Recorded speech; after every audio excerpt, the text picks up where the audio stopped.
de que candidato está mais próximo. O votómetro Presidenciais do Observador dá uma ajuda a perceber. Basta responder a 15 perguntas e, se quiser, afinar as respostas. E o votómetro revela de que candidato está mais próximo e mais distante. O votómetro Presidenciais está disponível em observador.pt e tem o apoio da Toyota.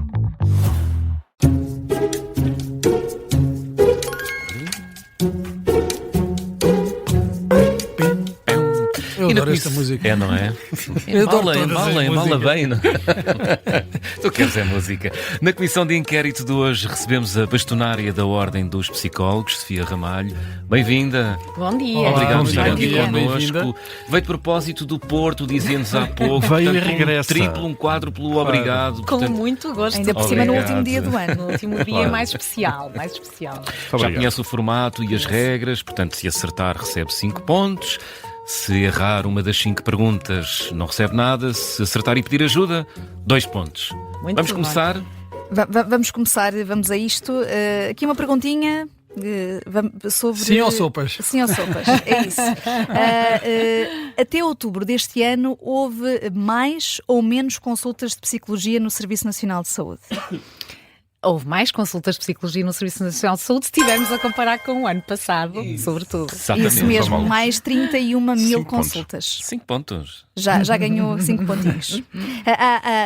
Sabemos que há linhas de apoio a que qualquer cidadão pode aceder, também há o cheque psicólogo para universitários, mas no que toca às consultas, o Serviço Nacional de Saúde teria capacidade para um acompanhamento mais alargado? Nem pensar. Com 1.100 psicólogos no Serviço Nacional de Saúde e apenas cerca de 450 psicólogos nos cuidados de saúde primários, que é o antigo centro de saúde, é impossível poder-se fazer melhor. Já se fazem milagres, tem listas de espera longas, o espaçamento entre consultas também é superior àquilo que seria desejável, porque a população precisa. E o número de psicólogos que está no Serviço Nacional de Saúde é ainda muito reduzido. E porquê? Porque não há psicólogos ou porque a contratação tem sido pouca? Seguramente que há psicólogos, mas o investimento nas consultas de psicologia é ainda muito recente e muito escasso face àquilo que são as necessidades da população portuguesa. Portanto, nós estamos a falar de uma classe que precisa de ganhar mais no que diz respeito ao reconhecimento social, apesar de já haver muito mais reconhecimento social, mas acima de tudo no que diz respeito àquilo que é o investimento político nas consultas de psicologia e na prevenção, porque nós devemos olhar para as consultas de psicologia não só numa perspectiva de remediar, intervir em situação de crise e de stress, mas também de prevenir, de dar competências às pessoas para poderem lidar melhor com as situações de adversidade com que vão lidando. E como é que podemos olhar, por exemplo, para aqueles números que nos indicam que os portugueses consomem cada vez mais ansiolíticos? Como é que isso se relaciona ou se compara com o número, a falta de psicólogos, por exemplo, nos centros de saúde que falava? Sim, os psicólogos não é só no Serviço Nacional de Saúde, os psicólogos trabalham em diversas áreas e é preciso psicólogos nas escolas, nas empresas também. Também já vamos falar no caso concreto das escolas. Exato. Serviços jurídicos, serviços ligados à justiça e é necessário, enfim, que os psicólogos estejam nos diferentes setores para trabalhar preventivamente e, portanto, evitar realmente esse crescimento do número de psicólogos e, desculpem, o crescimento do número da medicação, exatamente, e até porque muitas das pessoas precisam e procuram ajuda e, não tendo essa ajuda, procuram respostas mais imediatas, nomeadamente através de psicofármacos. Era precisamente nesse sentido que lhe perguntava. Muitas vezes essa medicação visa colmatar aqui a lacuna da falta de acompanhamento, de consultas. Os médicos, mesmo os médicos de família, às vezes têm essa facilidade em medicar, em passar as receitas, quando as pessoas necessitavam, se calhar, de um outro tipo de acompanhamento? Sim, na maior parte das vezes, portanto, a psicologia seria a porta de entrada, seria exatamente a primeira fase de intervenção e só depois de a intervenção psicológica psicológica não resultar, é que se deveria ir mais para o fim de linha, digamos assim, que é o recurso aos psicofármacos. Acontece que, como os psicólogos não estão em número suficiente disponíveis para atender a população, por um lado. Por outro lado, as pessoas estão em situação de sofrimento psicológico e querem uma resposta e procuram uma resposta imediata para acalmar o seu sofrimento e, portanto, não conseguem gerir o sofrimento enquanto estão em espera para conseguir obter uma consulta. Então há um recurso maior aos psicofármacos, seja nos adultos e pessoas mais velhas, seja crianças e jovens. Deixe-me fazer-lhe uma pergunta muito rápida. Não há uma ideia consensualizada na sociedade portuguesa de que ir ao psicólogo é quase um luxo? Isso foi assim durante muito tempo e, de facto, a literacia em saúde mental tem sido uma ajuda importantíssima para baixar o tabu. Com a crise pandémica, eu acho que houve um reconhecimento da psicologia bem diferente. As pessoas não só procuram a psicologia em momentos em que já estão em situação de stress ou de crise, mas já procuram a psicologia também para desenvolver as tais competências, para se sentirem bem no seu dia-a-dia, para tomar decisões, que é fundamental para poder construir, digamos assim, um percurso de vida mais saudável. Os jovens já chegam a casa e falam em casa com os pais sobre a vontade e a necessidade de irem a uma consulta de psicologia ou de procurarem o psicólogo e, portanto, hoje em dia já baixou muito o tabu. Ainda existe, como é óbvio, mas já baixou muito. Muito bem. Já tem 5 pontos. 5 pontos, vamos ver se consegue agora os 10 e vamos continuar a falar da importância também do acompanhamento psicológico nas escolas, ou seja, desde cedo, na vida de cada um de nós. O Governo autorizou este ano a vinculação de 830 psicólogos nas escolas portuguesas. Qual passou a ser o rácio destes profissionais nos quadros por aluno? Vamos arredondar aqui às centenas. A vinculação não vem diminuir os rácios. A vinculação dos profissionais vem estabilizar as equipas de psicólogos e os psicólogos dentro das escolas. E isso é fundamental para que haja qualidade e excelência na intervenção dos psicólogos, não é? Mas, do ponto de vista do rácio, neste momento o rácio anda à volta de 1 para cerca de 700, 800 alunos. Está certo. 711. Está certo, mais 5 pontos. Muito bem. 10 pontos. E é suficiente este rácio? É importante nós agora deslocarmos desta ideia do rácio e podermos pensar naquilo que são o que é necessário efetivamente em alguns contextos, exatamente. Porque há contextos onde as questões socioeconómicas das famílias, as questões da violência são superiores e, portanto, e que necessitam da presença de mais psicólogos. E depois também temos uma organização das escolas em Portugal por agrupamentos, portanto nós temos alguns agrupamentos que são muito grandes, não é? Com cerca de 40 escolas, por exemplo, e não podemos ter os psicólogos itinerantes e, portanto, há agrupamentos que necessitariam do reforço de psicólogos e há outras zonas que, pelas necessidades mais específicas das populações, também precisariam do reforço de psicólogos. Sente que essa lacuna existe mais nos agrupamentos urbanos ou nos agrupamentos dos concelhos rurais? Nos agrupamentos urbanos temos mais crianças e jovens, não é? Porque nos agrupamentos... Mas a falta de psicólogos, sente-se mais nas grandes cidades ou no interior? Em ambos sítios por motivos diferentes, não é? Porque apesar do interior ter menor número de alunos, tem zonas que não estão têm... desprotegidas. Sim, e que estão mais desprotegidas, sim.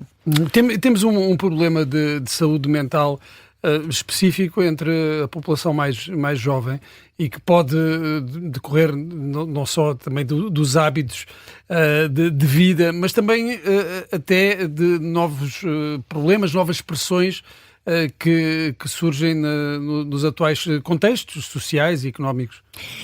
Era importante lembrar que as questões da saúde mental são intergeracionais e, portanto, quando nós temos gerações como a dos nossos pais ou a nossa própria geração com menos saúde mental, nós vamos também aumentar a probabilidade da geração seguinte vir a ter mais problemas de saúde mental. Portanto, eu não queria pôr isto de parte porque isto também tem a influência. Apesar de haver mais condições de vida para um conjunto de coisas, há também muito mais desafios, muito mais estímulos e a capacidade de resposta da pessoa, neste caso da criança ou do jovem, é inferior face à quantidade de estímulos, de adversidades, de coisas que estão a acontecer no mundo cá fora. Depois temos os desafios, e um desses desafios é precisamente o mundo digital. Foi a pandemia, por exemplo, que trouxe mais isolamento, mais recurso às redes, mais dependência de jogos, por exemplo, online, e portanto temos depois tudo isto. E depois temos um sistema educativo, não é? Que também muitas vezes não satisfaz o suficiente as características das novas gerações.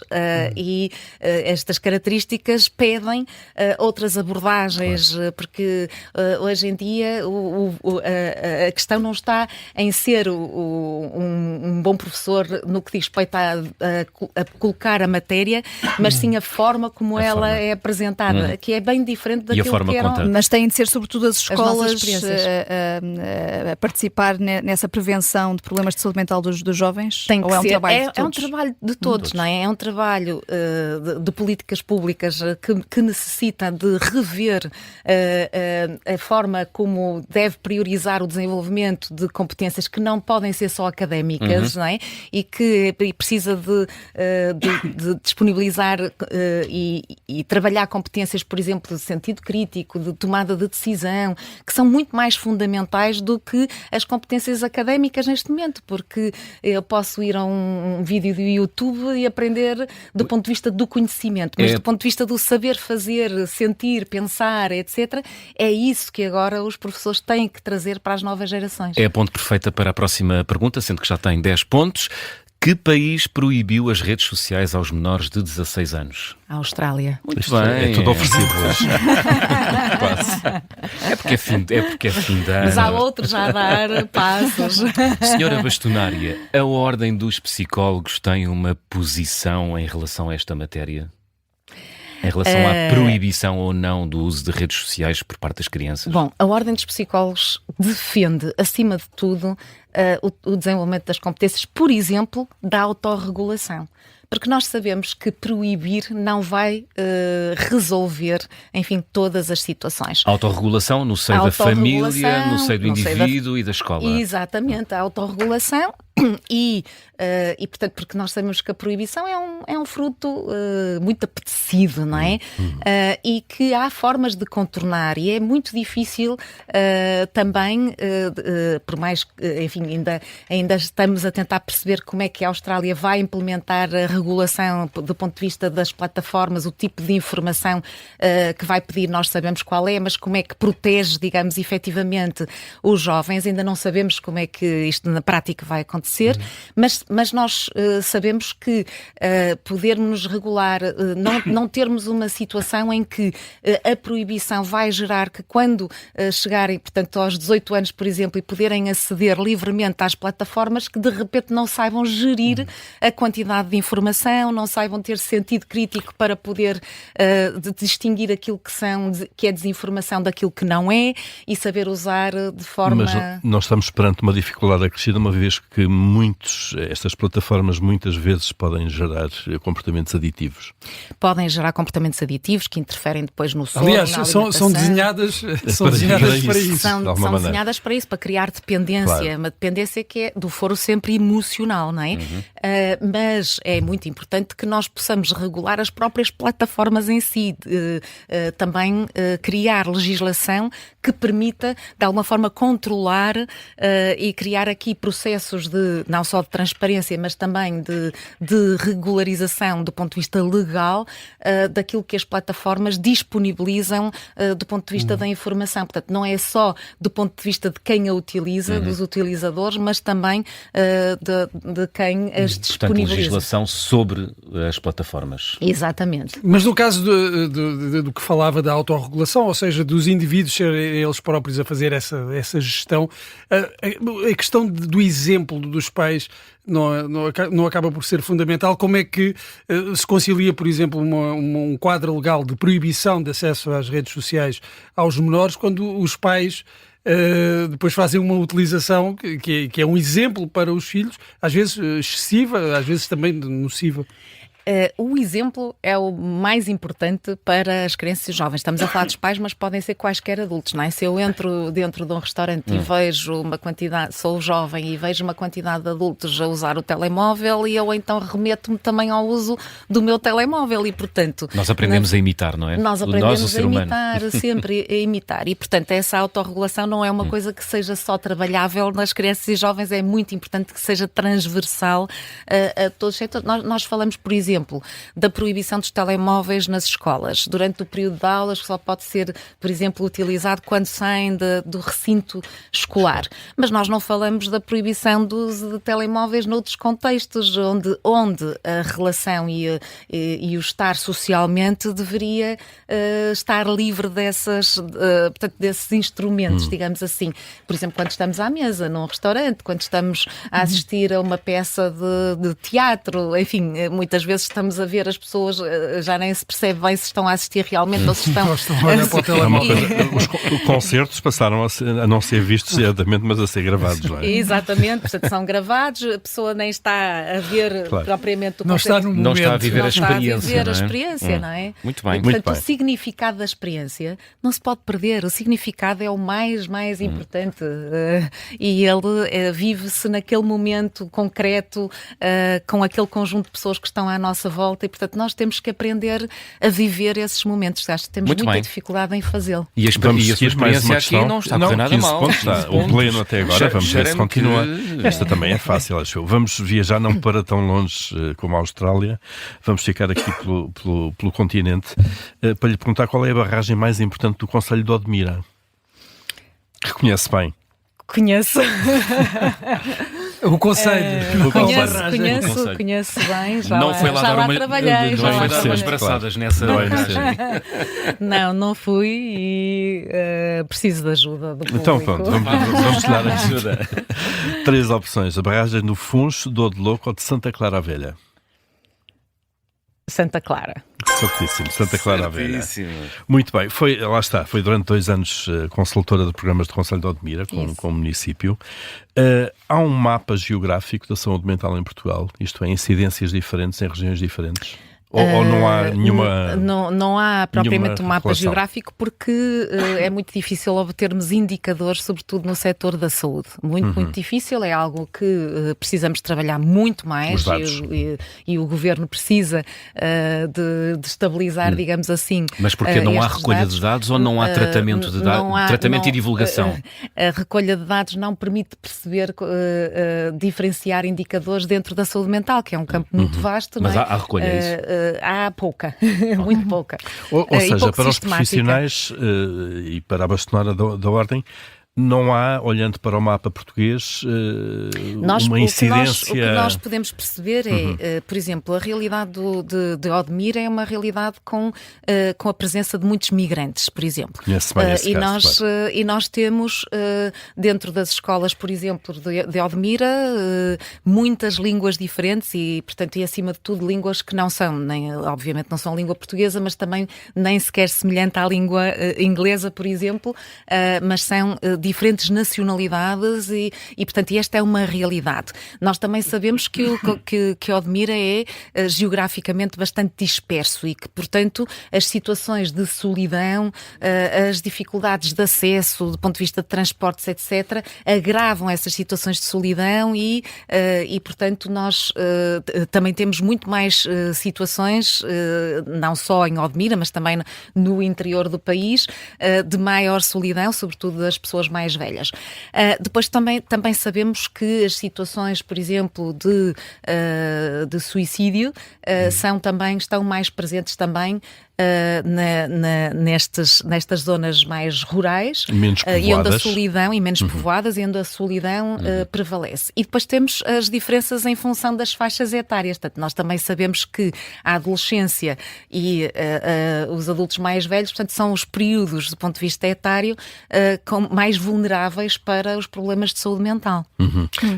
Há pouco falámos até aqui do urbano versus rural, se quisermos pôr as coisas nesta forma mais básica. Conseguimos também detectar aí, nas regiões urbanas, maiores incidências de algum tipo de problemas de saúde mental? O que nós sabemos é que a incidência das situações de depressão e de ansiedade é elevada em Portugal.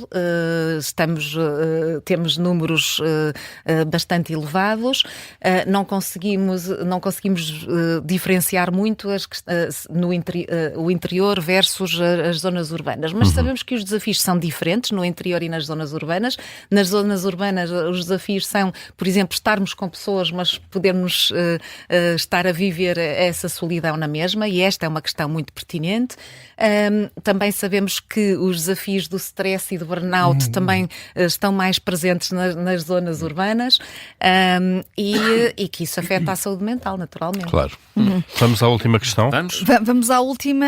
Nós estamos no Réveillon, 31 de dezembro. Amanhã, 1 de janeiro de 2026, calha uma quinta-feira. E neste ano de 2025, que agora termina, a senhora bastonária, calhou em que dia da semana? 1 de janeiro. 1 de janeiro. 1 de janeiro de 2025. 1 de janeiro, quarta-feira. Quarta-feira? Certíssimo. Muito bem, até porque nem 2025 nem 2026 são anos bissextos. Exatamente. A ratoeira estava aí. E mesmo que fosse, estamos a falar de janeiro. De janeiro, exatamente. Exatamente. Temos mesmo de terminar, mas falava há pouco aí nessa questão da solidão. A passagem de ano é sempre um momento de partilha e de festa, mas também há quem passe sozinho. E a Ordem dos Psicólogos, de resto, esta semana alertou para o facto da solidão afetar 10% da população. É um problema que não tem merecido a devida atenção das autoridades, da sociedade também, tendo em conta que temos ainda por cima um país muito envelhecido. Temos um país muito envelhecido e com baixa natalidade, também é importante, portanto, são os dois focos. Temos ainda muito pouco investimento na prevenção na criação de oportunidades para as pessoas terem mais bem-estar, porque esta questão da saúde mental não é só a ausência da doença, e é muito importante dizer-se isto, é as pessoas poderem sentir-se bem no seu dia-a-dia, sentirem-se realizadas, sentirem que estão a usar o seu máximo potencial.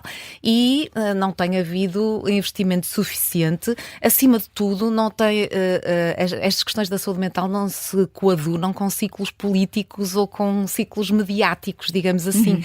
Tem que haver políticas sistemáticas, bem desenhadas, e que têm continuidade no tempo.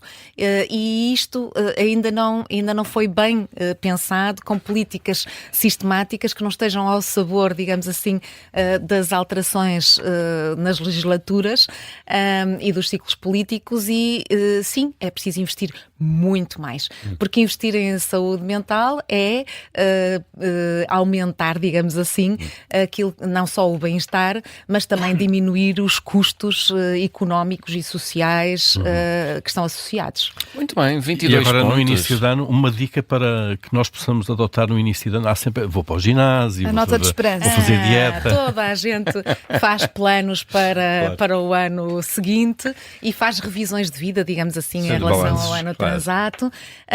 Eu diria que é importante que as pessoas, primeiro, se situem no momento presente e celebrem este fim de ano. Celebrem as relações, as pessoas com quem estão, as opções que fizeram, se é ver televisão, se é ir a uma festa, etc. Aprendam a celebrar, porque nós temos muita dificuldade em celebrar o momento presente. Portanto, eu diria, em primeiro lugar, isto. E depois, definir um objetivo. Não é preciso vários objetivos. Um objetivo... Não é preciso ser à meia-noite e pico, pois não. Não é preciso ser à meia-noite e pico. Cheirei-me que aí vai correr mal. Amanhã não. E não se engajem com as uvas passas, não é? Com as 12 uvas passas, não é? Em vez de pedirem os 12 desejos, se calhar o que eu sugeria era façam apenas um pedido, um desejo, mas um desejo concretizável, claro. Tangível, e prossigam nesse desejo, ponham-no em prática e façam-se também transformadores, digamos, da vossa vida com um pequeno gesto. Muito bem. Senhora Bastonária, foi um gosto, muito obrigado. Muito obrigado. Muito obrigada e bom ano. Bom ano. Obrigada, bom ano para Porto. todos, bom ano para todos aí em casa também. Obrigado.